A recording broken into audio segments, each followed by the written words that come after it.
ये बात बिल्कुल सही है कि जीवन में जो भी होता है किसी न किसी अच्छे कारण से होता है। आइए इसे एक कहानी के जरिए समझने की कोशिश करते हैं। एक दिन एक युवा लड़का उदास मन से जंगल में एक संत के पास पहुंचा। उसकी आंखों में आंसू थे और वह गहरे दुख में डूबा हुआ था। उसने संत से कहा, मेरा सब कुछ छीन गया है। लुटेरों ने मेरी सारी जमा पूंजी छीन ली। अब मेरे पास इतना भी नहीं बचा कि मैं अपने घर लौट सकूं। आप कैसे कह सकते हैं कि जो हुआ वो किसी भले के लिए था? यह तो मेरे जीवन का सबसे बुरा अनुभव है। संत मुस्कुराए और बोले, मैं तुम्हें एक छोटी सी कहानी सुनाकर इसका उत्तर दूंगा। नमस्कार दोस्तों, एक बार फिर से आप सभी का तहे दिल से स्वागत है इंस्पायरिंग विजडम जर्नी चैनल में। आज की कहानी को ध्यान से सुनिए, क्योंकि इसमें वह ताकत है जो आपकी जिंदगी की सोच को पूरी तरह बदल सकती है। महात्मा ने उस युवक की ओर देखा और बोले, मैं तुम्हें एक कहानी सुनाता हूं।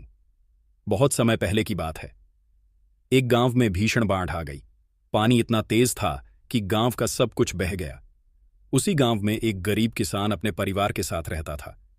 उनके पास पहले ही बहुत कम था और अब तो खाने तक को कुछ नहीं बचा था। किसान का बेटा फिर भी शांत था। उसने कहा, कोई बात नहीं पिताजी, जो हुआ वो शायद किसी अच्छे के लिए हुआ। किसान को यह सुनकर बहुत गुस्सा आया। उसने चिल्लाकर कहा, तू कैसी बेवकूफी की बातें कर रहा है? हमारा सब कुछ चला गया और तू कह रहा है अच्छा हुआ। अब तो खाने को अनाज भी नहीं बचा और सिर छुपाने को घर भी नहीं। फिर वह बेटे से बोला, तू यहां से चला जा, अब तू इस घर में रहने लायक नहीं है। लड़का रोते हुए वहां से चला गया। शाम हो गई पर वह घर नहीं लौटा। किसान को पछतावा होने लगा कि उसने गुस्से में कुछ ज्यादा ही कह दिया, लेकिन अब कुछ कर भी नहीं सकता था। उसी समय अचानक एक नाव आई और गांव के बचे हुए लोगों को सुरक्षित स्थान पर ले जाया गया। किसान की पत्नी बोली, देखिए, आखिरकार हम बचा लिए गए। शायद आपका बेटा सही कह रहा था। किसान ने नाराज होकर जवाब दिया, तुम्हें समझ में नहीं आता, इसमें अच्छा क्या है? यह तो इन नाव वालों का काम है। आज बचा लिया, पर अब हमारे पास ना खाना है ना घर। हम जिएंगे कैसे?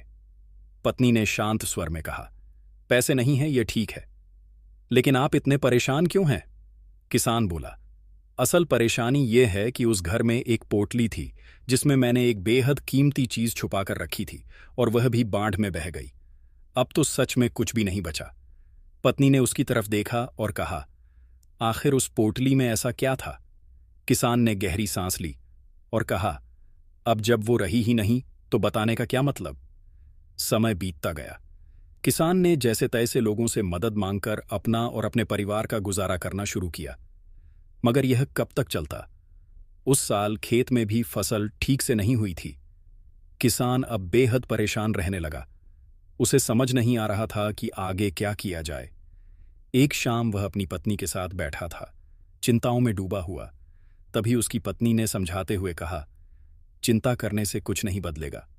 क्यों ना आप शहर जाकर कोई काम ढूंढे, कुछ ना कुछ रोजी रोटी का जुगाड़ तो हो ही जाएगा। पत्नी ने हौसले से कहा, आप परेशान मत होइए, मैं भी आसपास के घरों में काम कर लूंगी। कुछ ना कुछ कमाई तो होगी ही, उसी से हमारा गुजारा हो जाएगा।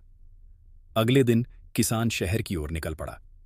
किसी भी काम की तलाश में उसने हर गली, हर मोड़ पर कोशिश की, लेकिन कहीं भी उसे कोई काम नहीं मिला। धीरे धीरे उसका मन चिंता और निराशा से भरता गया। वह सोचने लगा, कैसे गुजारा होगा, अपने परिवार का पालन पोषण कैसे करूंगा। बाढ़ के बाद उसने बड़ी मुश्किल से घास फूस जोड़कर एक छोटा सा झोपड़ा बनाया था, और अब जब फसलें भी ठीक नहीं हुई थीं तो वह और भी उदास रहने लगा। एक दिन वह अपने सूखे खेतों को देख रहा था और सोच रहा था, मेरा बेटा भी मुझे छोड़कर चला गया। मैं तो अब हर तरह से अकेला हो गया हूं। और ऊपर से वह कहता है, जो हुआ अच्छा हुआ। ये कैसे अच्छा हो सकता है? पत्नी ने फिर से उसे समझाया, आप यूं ही बैठकर चिंता में मत डूबिए, कोशिश करते रहिए, काम कहीं ना कहीं जरूर मिलेगा। रोने से अच्छा है कुछ प्रयास करते रहना, क्या पता किस मोड़ पर कोई अवसर मिल जाए। किसान को पत्नी की बात सही लगी। अगले दिन वह फिर काम की तलाश में निकल पड़ा, लेकिन इस बार भी काम नहीं मिला। हताश और थका हुआ जब वह वापस लौट रहा था, तभी रास्ते में उसे एक महात्मा मिले। महात्मा ने पूछा, बेटा क्या बात है, तुम इतने परेशान क्यों हो? किसान ने महात्मा को सारी आपबीती सुना दी। बोला, दरअसल बाढ़ में मेरा पूरा घर तबाह हो गया। खाने को अनाज नहीं बचा और रहने को भी कुछ नहीं। जैसे तैसे घास फूस से एक छोटा सा झोपड़ा बनाया है, लेकिन अब भी जिंदगी बड़ी मुश्किल से कट रही है। महात्मा ने शांत स्वर में कहा, इसमें चिंता की कोई बात नहीं है। किसान ने चिढ़ते हुए कहा, कैसे ना हो। उस दिन मैंने गुस्से में अपने बेटे से बहुत बुरा बोल दिया। वो मुझे छोड़कर चला गया और अब तक नहीं लौटा। आपको फिर भी लगता है कि जो हुआ वो अच्छा हुआ? महात्मा मुस्कुराए और बोले, तभी तो मैं कह रहा हूं, जो होता है वह अच्छे के लिए होता है।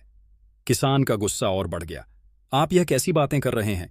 मेरा सब कुछ बर्बाद हो गया है। खाना नहीं है, घर नहीं है, मेरा बेटा भी मुझे छोड़ गया है। इसमें भला कौन सी भलाई है?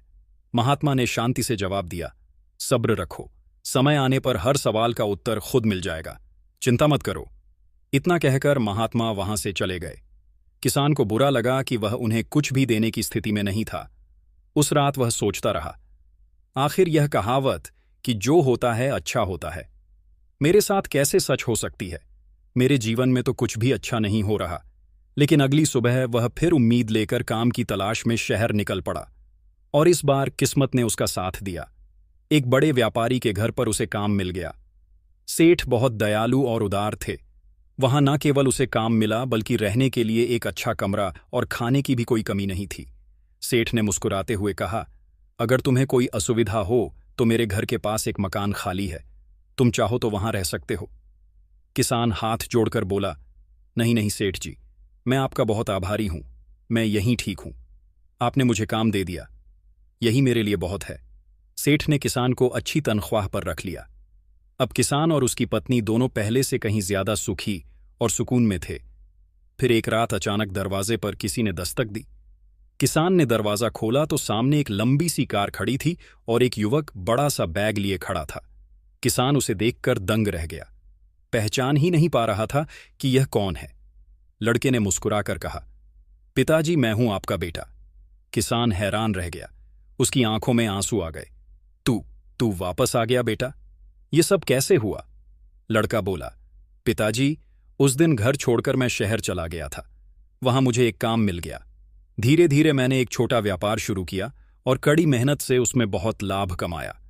आज उसी मेहनत की बदौलत मैं यहां हूं। मैंने नया घर भी बनवा लिया है पिताजी, और अब आप दोनों को साथ ले जाने आया हूं। गांव वालों से पूछा तो पता चला कि आप अब यहां रहते हैं।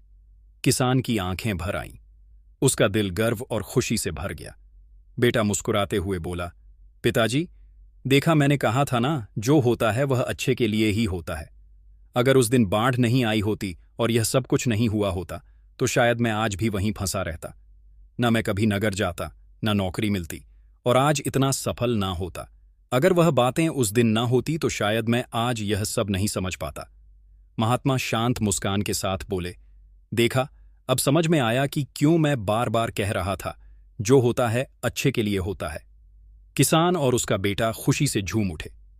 अब उनके पास सब कुछ था, प्यार, घर, पैसा और सबसे बढ़कर समझ। कहानी खत्म होने के बाद महात्मा ने उस नवयुवक की ओर देखा जो कहानी सुन रहा था। उन्होंने कहा, जिंदगी में एक बात हमेशा याद रखना, इंसान की सोच बहुत सीमित होती है।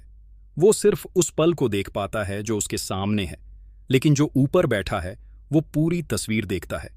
जब भी कोई कठिन वक्त आए तो घबराना नहीं, बस यह याद रखना कि समय चाहे कितना भी बुरा क्यों ना हो, वो स्थायी नहीं होता, सब बदलता है। और अगर तुम्हारा दिल साफ है और इरादे नेक हैं तो हर बुरा वक्त किसी न किसी अच्छे मोड़ की शुरुआत बन जाता है।